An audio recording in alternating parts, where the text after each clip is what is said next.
David McAllister ist mir nun zugeschaltet für die CDU im Europaparlament und dort Vorsitzender des Auswärtigen Ausschusses. Und Herr McAllister, Sie haben auch die britische Staatsangehörigkeit. Deswegen schön, dass Sie Zeit haben jetzt für dieses Gespräch.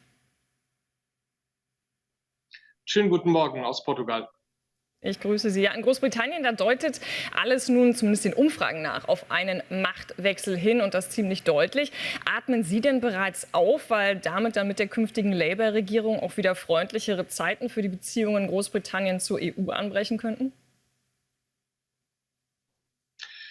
Die Wahllokale sind jetzt geöffnet und jetzt liegt es an den Menschen in Großbritannien, ein neues Parlament zu wählen. Wir werden natürlich das Ergebnis in Ruhe abwarten, aber in der Tat, es sieht alles danach aus, dass es einen Regierungswechsel zugunsten der Labour-Partei geben wird.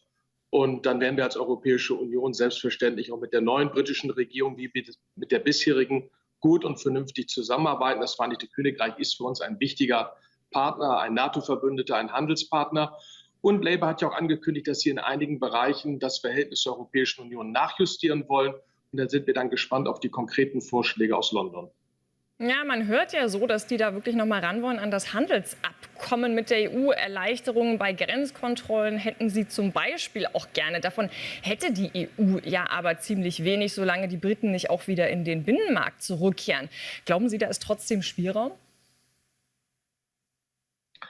Also zunächst ist wichtig zu betonen, dass auch Keir Starmer und die Labour-Partei betont haben, dass es keine Abkehr vom Brexit geben wird. Das Vereinigte Königreich wird nicht wieder in die Europäische Union eintreten wollen.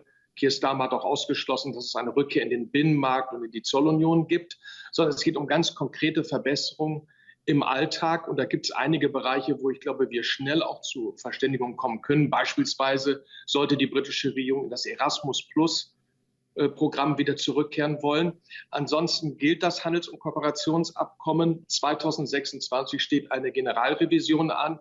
Wir sind auf jeden Fall als Europäische Union offen für jeden Vorschlag, wie wir die Folgen des Brexits weiter abmildern können. Wir respektieren die roten Linien, die die britische Seite zieht. Aber wir haben auch einige Punkte als Europäische Union zu beachten. Insbesondere darf die Integrität des Binnenmarktes nicht gefährdet werden. Also Annäherung in kleinen Schritten wäre dann wieder möglich. Herr McAllister, ich möchte mit Ihnen auch noch nach Amerika schauen, in die Vereinigten Staaten. Da spielen sich ja wirklich gerade panikartige Szenen ab, vor allem bei den Demokraten nach dem ja ziemlich verpatzten TV-Duell von US-Präsident Joe Biden gegen Donald Trump. Wenn Sie das alles so verfolgen, knüpfen Sie da eigentlich auf EU-Ebene jetzt bereits schon verstärkt Kontakte zum Trump-Lager, wenn der dann wieder zum Präsident gewählt werden könnte? Wir haben als Europäische Union ein ureigenes Interesse an sehr guten Beziehungen zu den Vereinigten Staaten von Amerika, sowohl in der Sicherheitspolitik, im NATO-Bündnis. Die Vereinigten Staaten von Amerika garantieren unsere Sicherheit und damit unsere Freiheit in Europa. Und auf der anderen Seite sind die Vereinigten Staaten mit Abstand der wichtigste Handelspartner für die Europäische Union.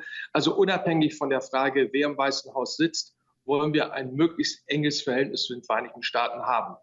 Die Beziehungen zur beiden Administrationen in den letzten Jahren waren solide. Wir haben in vielen Bereichen sehr gut zusammengearbeitet, insbesondere auch mit Blick auf den russischen Angriffskrieg gegen die Ukraine.